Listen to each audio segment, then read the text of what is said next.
When Rebecca Geyer and I started TREW Marketing way back 14 years ago, we quickly realized that engineer executives were very skeptical about what we were recommending, despite our many years of experience in the industry. And we would go to them with data such as B2B market trends and reports, and they would still kind of shake their heads and say, but that's not how a technical buyer behaves. And so became the inspiration to conduct annual research studies looking specifically at the audience that we serve, which is engineers and highly technical buyers, to look at their behavior and examine what they do, where they look to find information to make purchase decisions, how many pieces of information they need, what types of content they prefer, and so forth. And for the last 5 years, we've conducted this research with GlobalSpec. And so today I'm bringing on my research partner in crime, and we're going to walk through some of the major findings for this year's 2022 State of Marketing to Engineers Research Report. Now, if you're interested in past research, we have it all up on the TREW Marketing website. Also, for this year's report, you can download the full report on TREWmarketing.com. You can also find the on-demand webinar, which was held just last week, and look at that as well. All right, let's do this. Welcome to Content Marketing Engineered, your source for building trust and generating demand with technical content. Here is your host, Wendy Covey. Hi, and welcome to Content Marketing Engineered. On each episode, I'll break down an industry trend, challenge, or best practice in reaching technical audiences. You'll meet colleagues, friends, and clients of mine who will stop by to share their stories. And I hope that you leave each episode feeling inspired and ready to take action. Before we jump in, I'd like to give a brief shout out to my agency, TREW Marketing. TREW is a full-service agency located in beautiful Austin, Texas, serving highly technical companies. For more information, visit TREWmarketing.com. And now, on with our podcast. Hey, everyone, and welcome to another episode of Content Marketing Engineered. My guest today is CJ Haight. He's the Content Marketing Manager from GlobalSpec. Welcome, CJ. Thank you, Wendy. I'm very excited to be here. Thank you for having me. You're welcome. We have been spending a lot of time together lately, getting our annual research report pushed out the door. So I feel like I'm talking to an old friend here. Yeah, it has been quite a sprint. I've been enjoying it. Good. Me too. Well, CJ, before we launch into our 5th annual research study and highlight some of the results, I thought we might start with you telling us a bit about yourself and about GlobalSpec. Yeah, so GlobalSpec, we provide data-driven marketing solutions for industrial marketers to help promote their business and their products. We have an audience of engineers and technical professionals who come to us as a trusted source of content. They come for our community, our webinars, videos, and news. At GlobalSpec, I am the content marketing manager, as you said. So I kind of oversee all of GlobalSpec's content marketing needs. That could be from white papers to infographics and research reports such as this and blog articles. So you're doing the same job as a lot of people listening right now, it sounds to me. Absolutely. Yeah. Yes, lots of experience with them. Right. I think we need a whole separate episode just hearing about your planning cycles and how you manage your day-to-day, needs of all this different type of content that you get out the door. So let's put that on our calendars. Yeah, I'm sure our listeners would love to hear that. Well, today we're highlighting our annual State of Marketing to Engineers report. And this report helps marketers, salespeople, and executives better understand how engineers and technical buyers find and consume information to make purchase decisions. And it also helps marketers justify their spend and figure out, make some informed decisions on where they allocate people, time, and budget. So think of that marketing mix pie. This helps you decide what is the right mixture for you reaching technical buyers. And CJ, we'd had a great response this year, over 800 respondents. That was pretty exciting. Yeah, absolutely. Definitely had a nice little in sample. And between that and the fact that we have 5 years of history, and in many cases, we were asking the same question year over year for the past 5 years, there's a lot of goodness here, a lot of trends that we can speak to. But, in addition to all that, each year we try to focus on a different area. So CJ, tell us about some of the areas that we dug into that are new this year. So as our 5th year together, we have always had kind of an underlying focus on how engineers find information. Last year, we had a lot of questions concerning COVID-19 and the impact that engineers saw from that. This year, we went a little bit more back to formula. We put in a lot of questions from past years, popular questions that we saw to keep following those trends that you were talking about. We've dived into some areas that we thought could be of high interest to industrial marketers. That is social media, videos and podcasts, and of course, an engineer's preference when speaking to a salesperson. Yeah, and the fact that this survey was conducted during these uncertain, continuing COVID times, I think there's still, some things to be derived from that, especially since 2022 is off to sort of that same tumultuous start. So anyway, that's an interesting dynamic with these reports in these set of years. Yeah, absolutely. Yeah. So we took the research and really categorized it in 3 ways: information sources, content preferences, which includes video and podcasts, and engagement with sales. So let's just dive right in and talk about some of the findings. And if those of you listening are wanting more detail or specific demographics, all of that is covered in the research study itself and in the webinar. And at the end of this podcast, we'll point you to those resources. But spoiler alert, you can find them on either one of our websites.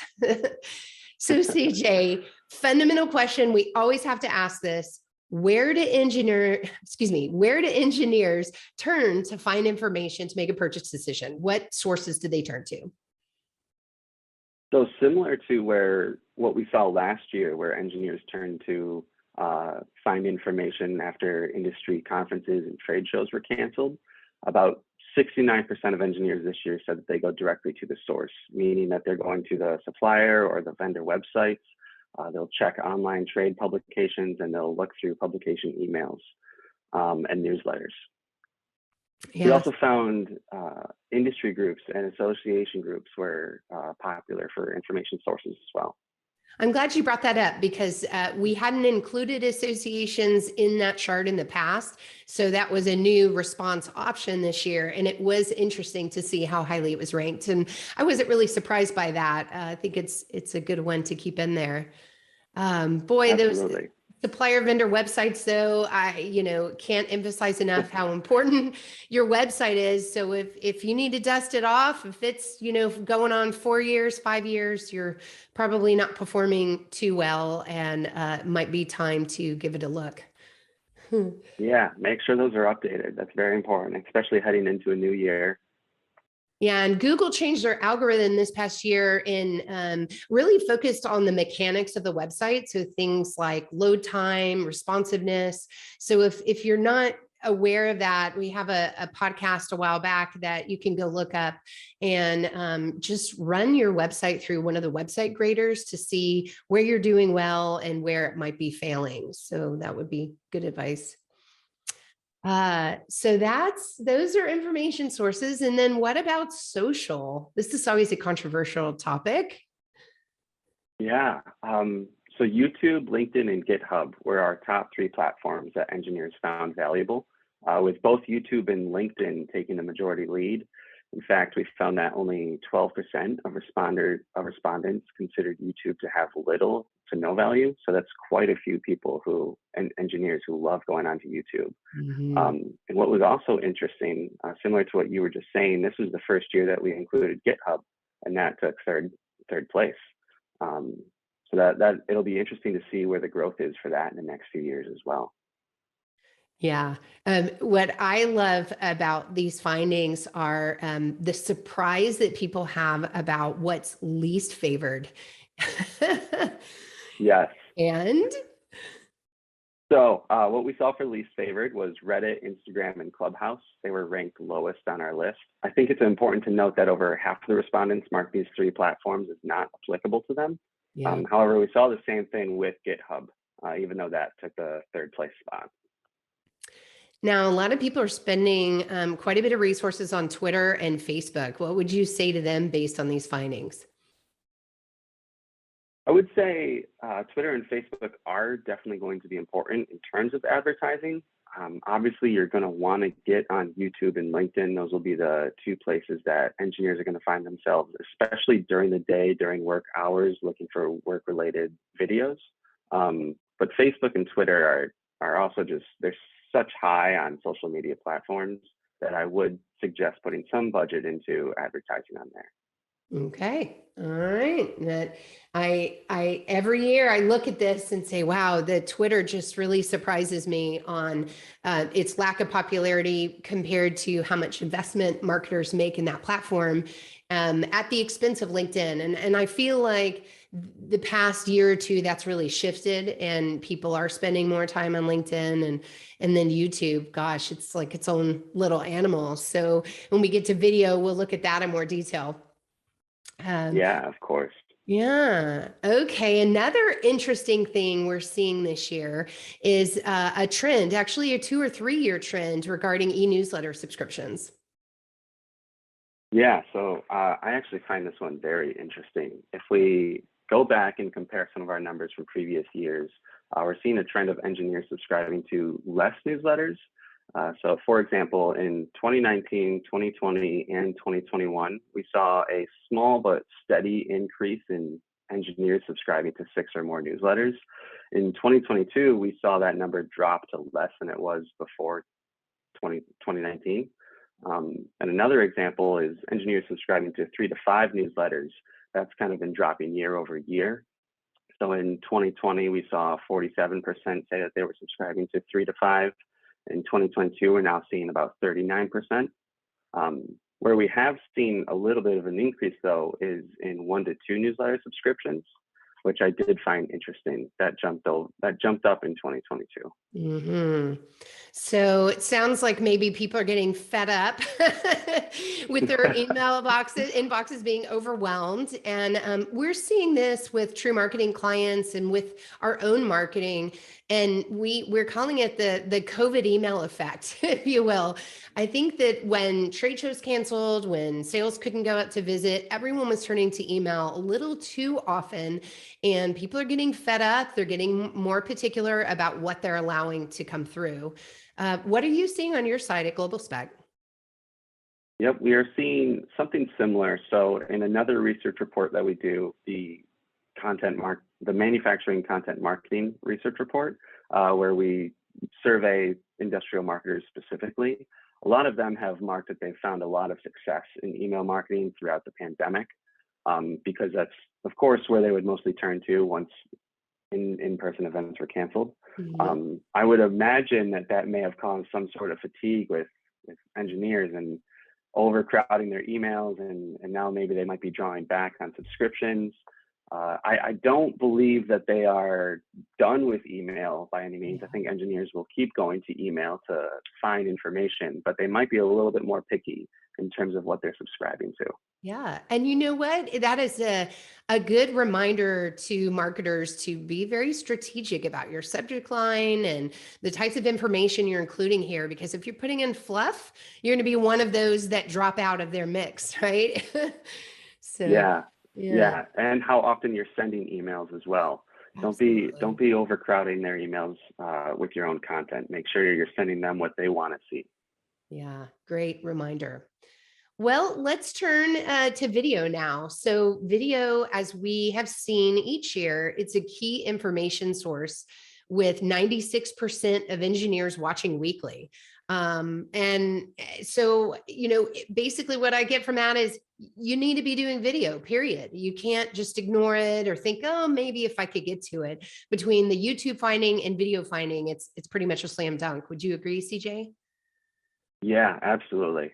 Absolutely. Industrial marketers need to be thinking about video. Yeah. But so if video is sort of like, okay, like pay attention because now it's same finding as last year. Almost everybody's watching video. I found that the Mhm. bigger news was in podcast adoption. What do you think about this? Yeah, how exciting to talk about podcast numbers on a podcast. We started looking at this data last year for the first time. And I'm happy because compared to the numbers from last year and this year, we have seen a significant change. We did briefly mention podcasts in our 2020 findings, where over half of our respondents, they stated that they found little to no value in podcasts. So it wasn't a huge surprise last year when 45% of engineers said that they didn't listen to podcasts at all. And out of the 55% of people who did listen to podcasts, only 48% of them actually subscribed to any, and only 11% listen to more than an hour a week. In 2022, though, we've seen quite a few jumps in those numbers. For example, 73% of engineers state that they listen to work-related podcasts, and 23% of them said that they're now listening to more than an hour. So that number more than doubled from last year, which is very exciting. And so now not only are more engineers listening to podcasts, but they're also listening to podcasts for longer. And more of them are subscribing as well. And in 2020, we saw that 48% of listeners didn't subscribe. And now that number has dropped down to 36%. Mm-hmm.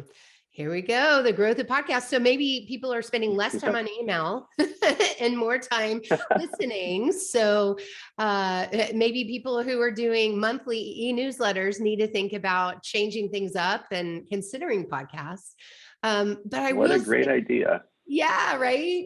But I will say the conflicting information with this is found back on the favored channels to find information, and podcasts, it still ranks pretty low compared to email, compared to websites. So, you have to take all of this in and look at it, because it's weird. Like I don't like it as much as these other things, but yet I'm willing to spend time there. So right.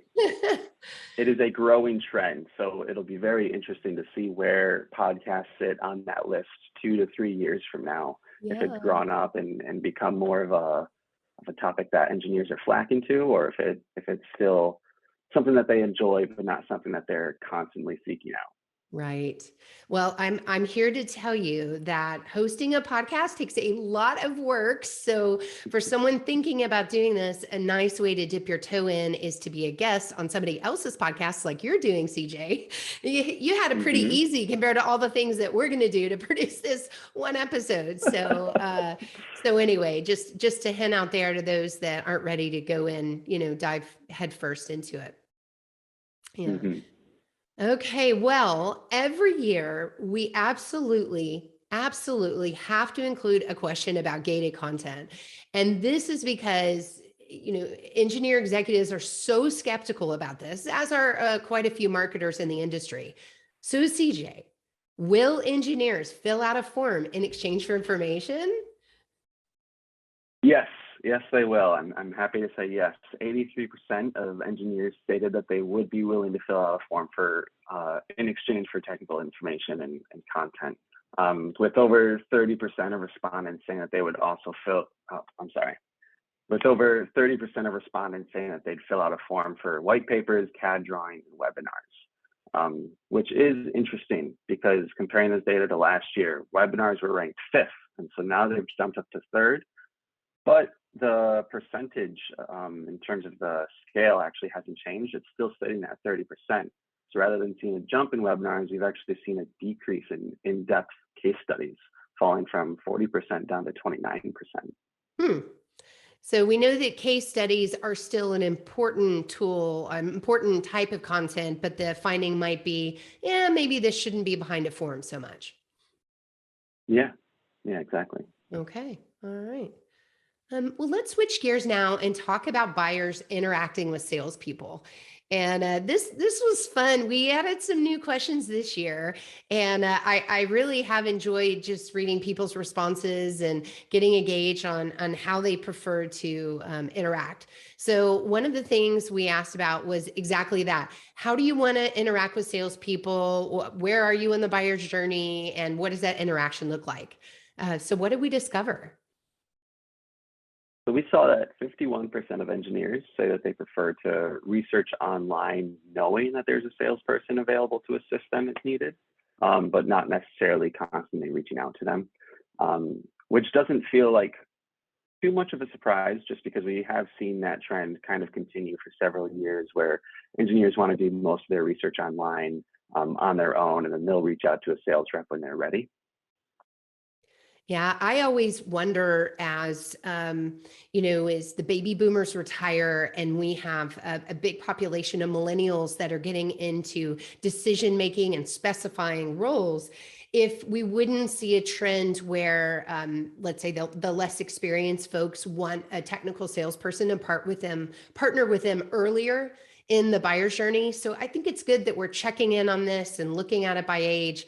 But you're right, it's still showing up the same way of, let me do a lot of research online, serve up the technical content I need, and I'll tell you when I'm ready to talk to sales. Yeah. We also asked about sales behavior that engineers find most to least annoying. How about this one, CJ?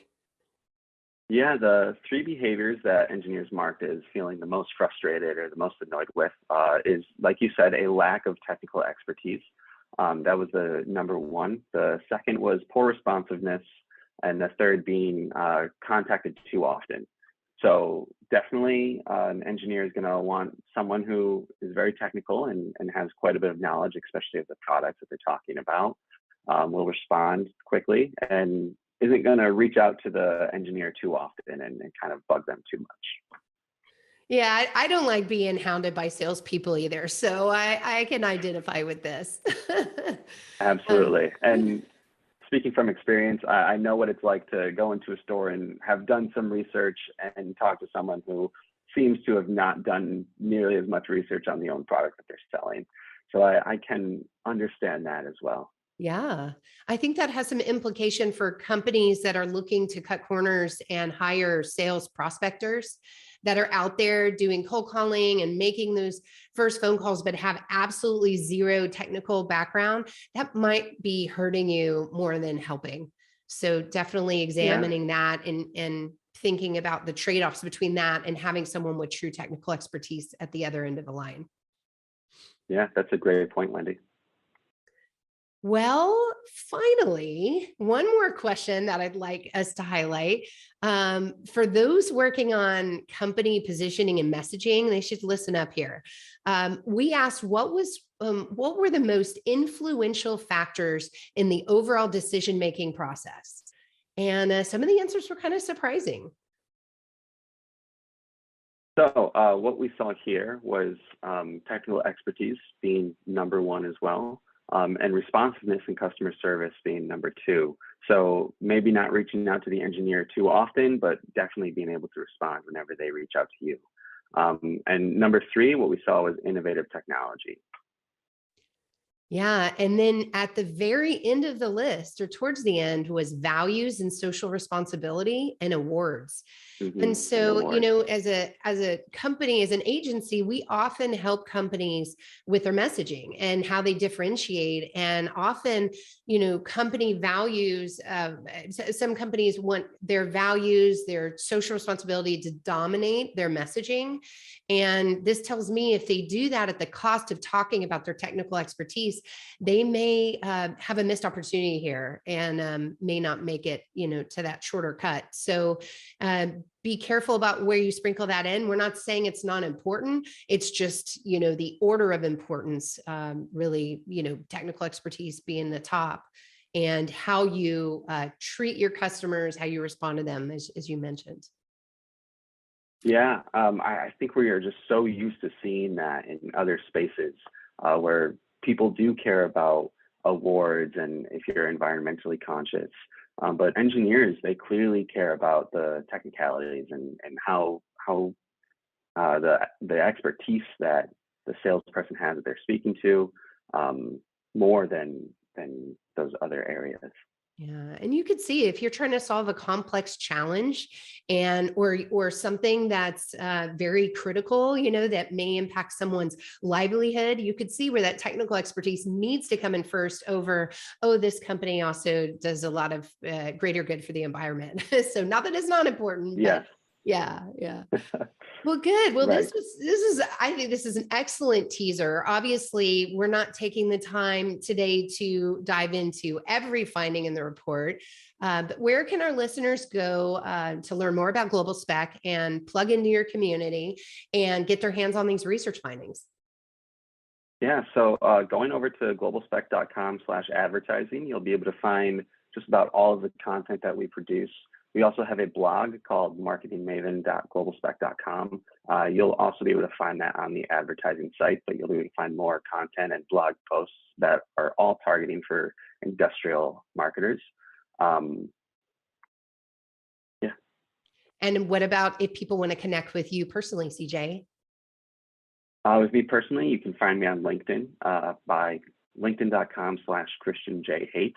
And you can also find GlobalSpec on LinkedIn and all of the other social media accounts. Great. And how do you spell your last name, just so people can find you? My last name is Haight, Haight. There we go. Good deal. And then on TREW Marketing site, we have the report in our resources section and also the on-demand webinars. So look for that as well. Thank you for joining today, CJ. Really appreciate you being here. Thank you very much for having me. I had a great time. Thanks for joining me today on Content Marketing Engineered. For show notes, including links to resources, visit truemarketing.com/podcast. While there, you can subscribe to our blog and our newsletter and order a copy of my book, Content Marketing Engineered. Also, I would love your reviews on this podcast. So please, when you get a chance, subscribe and leave me your review on your favorite podcast subscription platform. Thanks and have a great day.